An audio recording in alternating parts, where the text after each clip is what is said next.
In fact, we received this message from one of our YouTube listeners or viewers. What is the difference between speaking in tongues and praying in tongues? Mm-hmm. Well, so there's a lot to this question.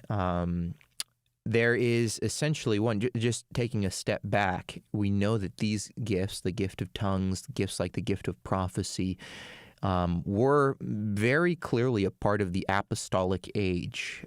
You see them, practiced in places like the book of Acts and the book of 1 Corinthians.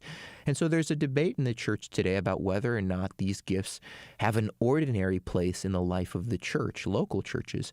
Now, personally, my view, which I think is based upon what the Scriptures teach, is that these gifts ordinarily are not a part of the life of the church, that they were given for a time, especially as a confirmation to the proclamation of the gospel. I think there's evidence of this in the book of Hebrews, chapter 2, verse 4, and that ordinarily God is not doing this so that we have, prophets walking around the church and people speaking in tongues and prophesying. But I recognize that there are Christians who love and believe in Jesus who differ with me on this.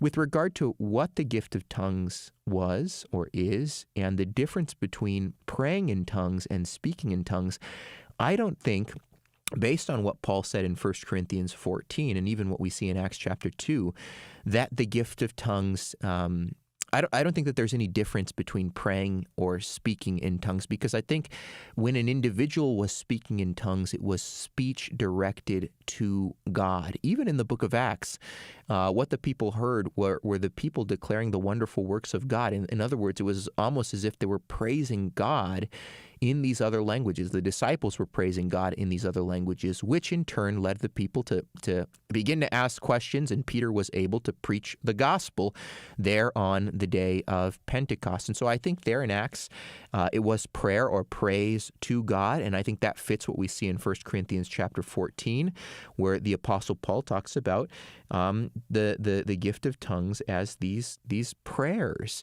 offered up to the Lord in an unknown language. And so I don't think that there is a difference. I think the legitimate gift of tongues is always or was always directed toward God.